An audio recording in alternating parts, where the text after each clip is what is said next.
United फराम of X NDFB नाजानायाव जोनोम होनायनि सायावनो सावरायनाय जादों आरो बेयो बिराद मोजां रोखोमै जोंहा बारलांबाय दिनै जोङो मोनसे स्टेप जोङो दावगानानै थाबाय आरो जोङो दिनै सिद्धांत लाबाय जे जोङो गोदान मोनसे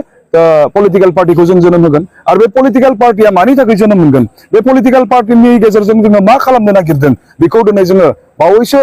गुसुं समनि गेजेरावनो रायजो राजानि खाथियाव थांनानै जोङो फोरमायहैगोन जों मानि थाखाय थामथि पलिटिकल पार्टीखौ बिटिसिआव जोनोम होनो गोनां जाखो जोंहा मा दरखार दङ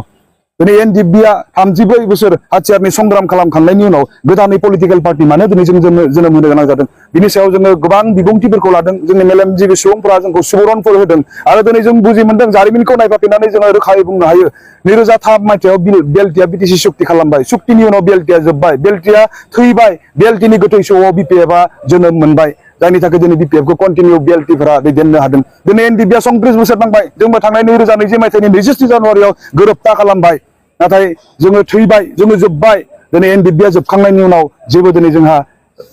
मावनो थाखाय बिदि प्लेटफर्म गैया जायनि थाखाय दिनै जों सानफाफिननांगौ जोंनि लेगेसिखौ जों कन्टिनिउ खालामनो थाखाय जोंनि जारिमिनखौ नायफाफिननांगौनि थाखाय दिनै जोङो गोदान मोनसे पलिटिकल पार्टीनि गोनांथि जानानै फैदों बेखौ जोङो बुजि मोनदोंमोन आरो बिदिनो एनडिएफबि इउनाइटेड फराम अफ एक्स एनडिएफबिनि गेजेरावल' जों सावरायलायबाय थादोंमोन जेब्ला जोङो थांखि मोनसे लानानै रायजो राजानि खाथियाव थांबाय मेलेमजिबि सुबुंफोरनि खाथियाव थांबाय जोंखौ सापर्ट खालामग्रा संगठनफोरनि खाथियाव थांबाय जों जेब्ला रायलायबाय गोबांथार जों सुबुरुनफोरखौ बै समावबो जों मोनबोबाय आरो दिनैनि तारिखाव अर्थात दिनै बरबरिनि बे जोंनि डिजिगनेटेड केम्प गोदोनि बेयाव जि सावरायमेल बेयाव जोङो फुल्लि सापर्टखौ जों मोनबाय आरो मोनसे फाइनाल स्टेपआव फैबाय जे 100% जोङो गोदान मोनसे पलिटिकल पार्टीखौ खोब गुसुं समनि गेजेरावनो जोङो डिक्लेयार खालामगोन दिनै जों बेबायदि पर्यायाव बे सावरायनायनि गेजेरजों जों सफैनो हाबाय थ' बेवहाय आं खावलायगोन साफ्रोम बिटिसिआव थानाय जाति जनगोष्ठी नोंथांमोना रेडि जानानै था जों नोंथांमोननि थाखाय मावनो जों नागिरदों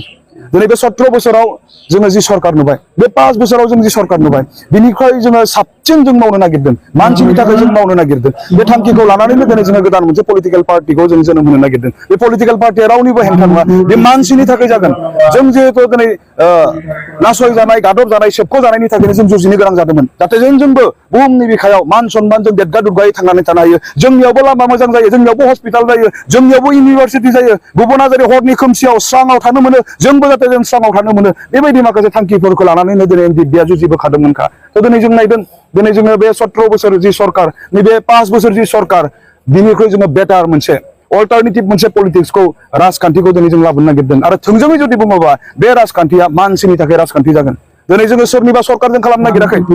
दिनै जों नुदों बिटिसिआव मोननै टार्मसनि सरकार बारलांबाय जों नुदों स्ल'गान हिसाबै हाग्रामा महिलारि सरकार जों नुदों स्ल'गान हिसाबै प्रमोद बर' सरकार नाथाय जोंनि जि मोनसे गोदान पलिटिकल पार्टीया दिनै सरकार दानो थांदों बा जों जुजिनो नागिरदों बियो नाथाय जोंनि सरकार जोंनि बिटिसि जों गासैखौबो लाफानानै मानसिनि मोजां खामानि मावनो थाखाय जों सिन्ता खालामनानै नैबे गोदान मोनसे पलिटिकल पार्टीखौ जों जोनोम होनो नागिरदों नोंथाङा थारैनो मोजां कुइसनखौ आंखौ सोंदों दिनै पलिटिकल पार्टीया बिटिसिनि इलेक्शना खाथिखाय जोङो सिगां बिटिसिखौ जों टार्गेट खालामग्रोदों आरो बिनि उनाव जोङो सारा आसामाव जोंनि बे पलिटिकल पार्टीखौ जों फेहेरगोन जेराव जोंनि सुबुंफोर दङ जेराव जोंखौ हास्थायो जेराव जोंखौ मोजां मोनो बेबायदि जायगासिम जों लांनानै जोंनि बे पलिटिकल पार्टीखौ जों फेहेरनो जों सिन्ता खालामनानै दङ